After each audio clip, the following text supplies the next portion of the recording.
Ay, nako. This place, ha? Nangangatin na ako. Init-init pa. Tas alikabok. Gu-oily na tuloy ang festlock ko.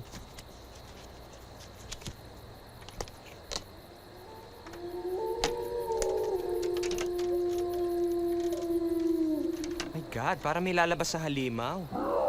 O, te.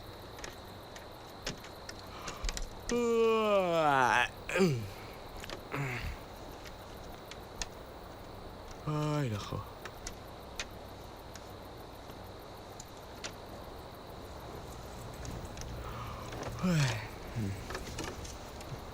Good night. Ah! Anong ginagawa mo dito? Ritual ng paggalang. Kailangan humiga ako sa tabi mo upang mapatunayan na marangal at tapat ang hangarin mo sa akin. Sige. Anong ginagawa mo? Itatapat ko na ang hangarin ko. Sa oras na salingin mo kahit isang hibla ng aking balahibo, maaari kong putulin ang anumang bahagi ng iyong katawan. Sabi ko na nga, matulog na tayo eh. Sige, dito ka na sa sahig. At ako pang mahihiga sa sahig. Wala kang galang sa akin. Malaya na ako. Maaari na kitang patayin! Bulat! Pambihira naman si Girlet Susie, oh. Kukumbinahin tayo tapos bubuhusan tayo ng sopas. Ano yun? Nakakainis talaga. Sarap sa pakin. Diba, Tol? Tol! Uy! Ha? Sabi mo? Wow! Ang sabi ko, yung dalawa doon. Bakit ba tulala ka? Ano bang iniisip mo? Naisip ko yung alien eh. Kawawa naman siya. Nasaan na kaya yun? Abay, ewan. Malay ko sa kanya.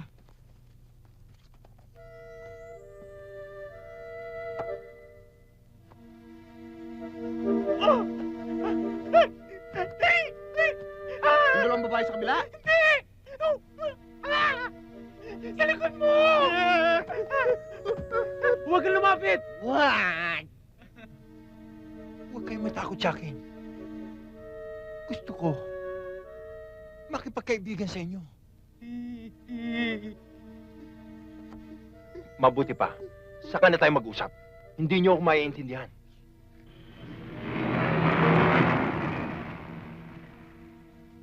Commander Kuli-Kuli. Commander Kuli-Kuli, please come in. Tignan mo ang nangyari sa'yo. Dahil sa tigas ng iyong ulo, nahiwalay ka sa eskwadron at nasipsip ka ng gravity ng mundo. Pasalamat ka at buhay ka pa. Just go mining, just like a little bird.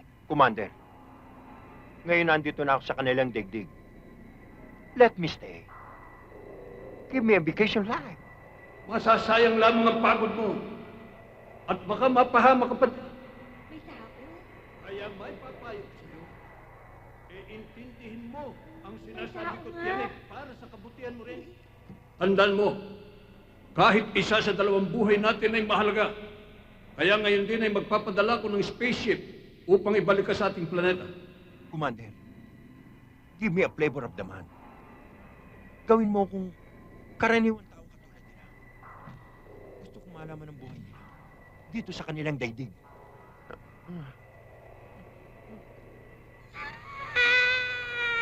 Ipasa ka! Please, Commander. Request granted. 30 araw lamang ay binibigay ko sa'yo. 30 araw lang. Ano bang gagawin niyo sa amin? Ano bang lugar Mama, to? ayoko. Kung malaman, dito namin kayo itatago. At sa lugar ding ito, mangyayari ang negosasyon. Kaya kailangan pumayag kagad ang mga magulang mo sa hihingi naming ransom. Dahil kung hindi, dito na rin kayong dalawa maililibing ng buhay. Mama, wala ho kayong mahihita sa akin. Empleyado lang ho niya ako eh. Kaya pakawalan niyo na ho ako ho. Hindi na ho ako sasama sa inyo. Mamamalengke pa ho ako eh. F.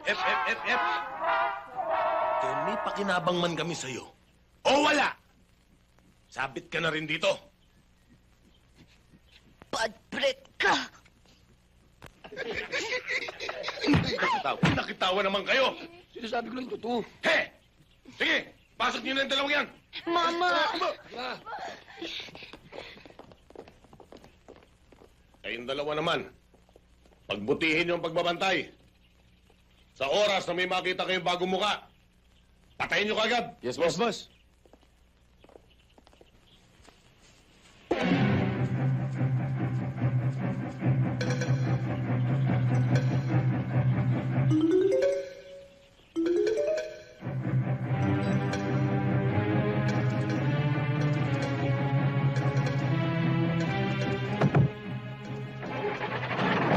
Tara na sa kampo. Apo.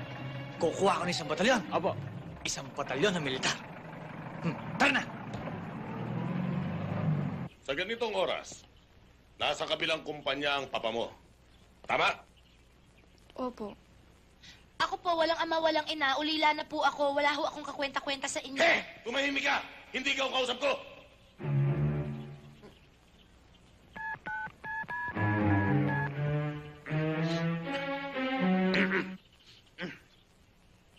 Hello? Maaari ho ba makausap si Mr. Montilla? Si Dr. Pentebellato ng Del Mundo Medical Center. Nagpapatawag kasi ang kanyang anak eh. Gusto raw siya makausap. Na-aksidente kasi siya. Hello, si Mr. Montilla to. Ano nangyari sa anak ko? Hawak namin ang anak mo at ibabalik ko lang siya sa'yo sa halagang 10 milyon. Ihanda mo ang kwarta. Tatawag uli ako.